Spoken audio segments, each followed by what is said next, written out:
अभी स्टूडियोज आने से पहले मैं खाना खाने के लिए रुका कहीं पे एक रेस्टोरेंट में और I was having my dinner और मेरे बिल्कुल ना जहाँ पर मैं खाना खा रहा था मेरे बिल्कुल नेक्स्ट टेबल पर एक फैमिली बैठी हुई थी।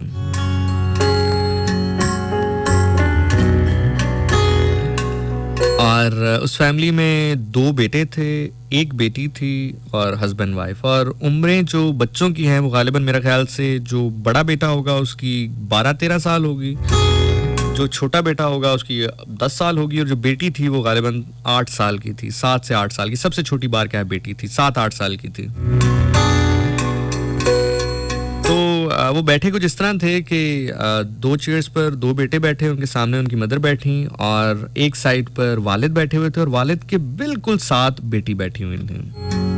अब मैं खाना खा रहा था और अचानक मेरी नजर पड़ी कि जो बाप है वो खाना खा रहा है, मिसेस खाना खा रही है, दोनों बेटे खाना खा रहे हैं, लेकिन बच्ची के सामने कुछ नहीं पड़ा। बच्ची के सामने जो प्लेट वाला एरिया है वो खाली है बिल्कुल।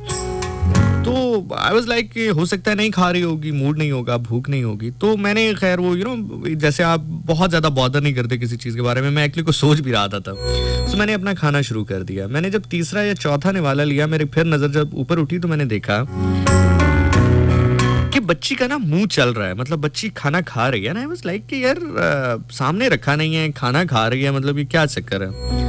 मैंने फिर डेलिबरेटली जरा वेट किया। मैंने कहा ये क्या भाई इसको खिला रहा है, मदर खिला रही है, क्या चक्कर है। जब मैंने थोड़ा सा टाइम लिया तो मुझे अंदाजा हुआ कि बाप क्या करता था कि राइस खा रहे थे वो, और बाप एक चम्मच खुद खाता था और दूसरा चम्मच बनाकर चम्मच के नीचे हाथ रखकर बकायदा बेटी के मुंह के करीब ले जाके अपने हाथों से उसको खिला रहा था। और बेटे बेचारे जो है 2-3 दफा मैंने देखा कि बड़ी हसरत भरी निगाहों से उन्होंने ये देखा। बेटे खुद खा रहे हैं, मिसेस उसकी खा रही है, बाप एक चम्मच खुद खा रहा है और दूसरा चम्मच जो है वो बनाकर बड़े प्यार से चम्मच के नीचे हाथ रख के अपनी बेटी के मुंह में डाल रहा है। और बेटी ऐसे जैसे प्रिंसेस नहीं बैठी होती कोई, मतलब वो 7-8 साल बच्ची की उम्र होगी, बड़े प्यारे से उसने कपड़े पहने हुए थे और जैसे एक प्रिंसेस, एक्चुअल प्रिंसेस होती है कि बड़े ठाट के साथ यूं पीछे हाथ रख के कुर्सी पे बैठी हुई है।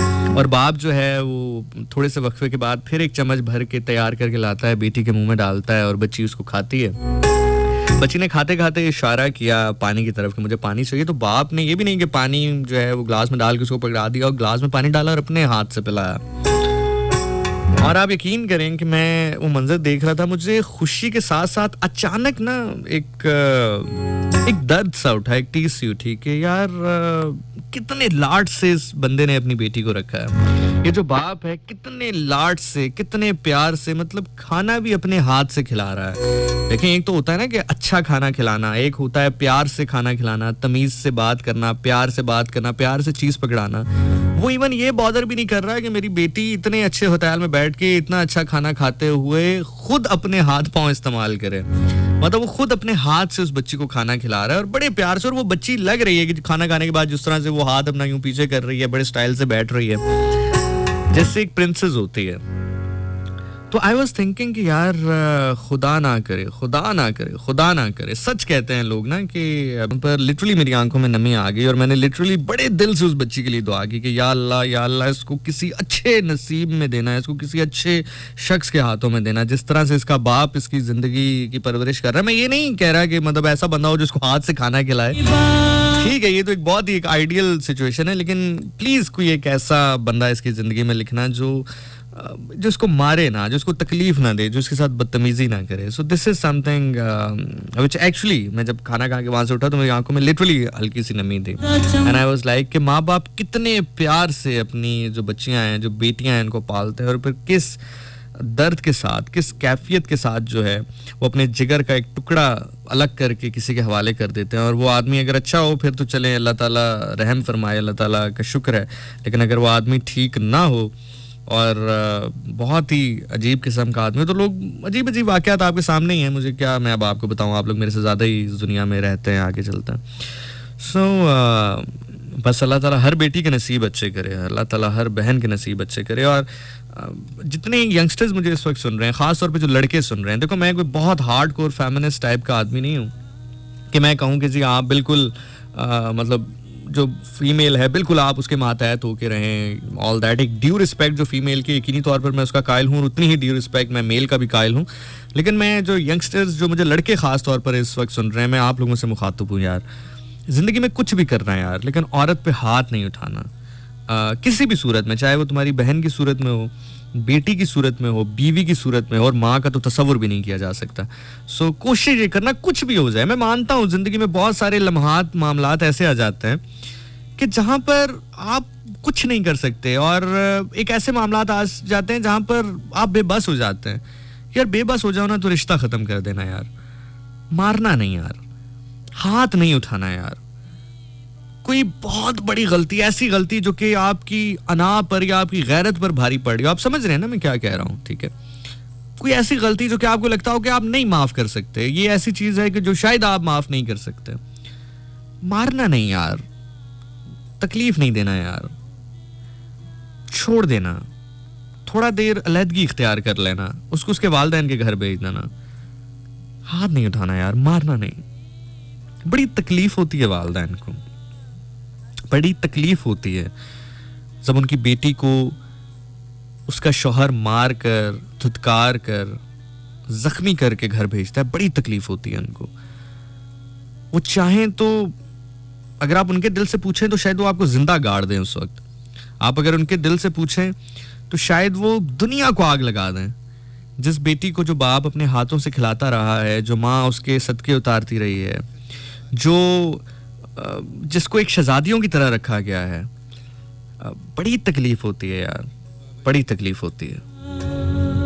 बस यार, इससे ज़्यादा मैं ना कह पाऊंगा, ना मैं कह सकता हूँ कुछ और, लेकिन बस यही है, रिक्वेस्ट ही है। अगर मेरे प्रोग्राम में लड़के सुनते हैं, अगर 2-4 जो भी सुनते हैं, तो कोशिश ही करना है यार, ज़िंदगी में कुछ भी कर लेना है यार, हाथ नहीं उठाना, अपनी बीवी पर हाथ नहीं उठाना, अपनी बहन पर, बेटी पर हाथ नहीं उठाना। ये आपको बिल्कुल भी कोई बड़ा मर्द साबित नहीं करेगी, ये आपको कोई बहुत ज़्यादा जो है, कोई ऐसा नहीं है कि आप बहुत ज़्यादा कोई बड़ा मैस्कुलर फील करेंगे इसके बाद, या आप, मैं जानता हूँ कि हमारी सोसाइटी बड़ी अजीब सी है। आप बीवी को अगर थप्पड़ मारें तो आपको शय देती है, आप बाहर निकलें तो आपके दोस्त, जो जाहिल दोस्त होते हैं, वो आपसे कहते हैं कि वाह यार तू तो बुढ़ी नू बड़े थले ला के रखे है। या फिर अगर आप बेटी को मारें तो कहते हैं जी कि ठीक है, बेटी के ऊपर रोब है आपका। ये गलत है। मैं अक्सर उन लोगों को भी जानता हूँ कि जो देखते हैं कि जब 4-5 लोग इकट्ठे हुए हैं, मेहमान इकट्ठे हुए हैं, तो जानबूझकर अपनी बीवियों को डांटते हैं, सिर्फ अपना एक रोब दिखाने के लिए। इससे ज़्यादा कमतर चीज़ कोई नहीं हो सकती, इससे ज़्यादा बेशर्मी की चीज़ कोई नहीं हो सकती। तो मैं ख़वातीन से भी कहूँगा कि कोशिश करें अपने घर को घर बनाएं, कोशिश करें अपने घर को प्रायोरिटी दें।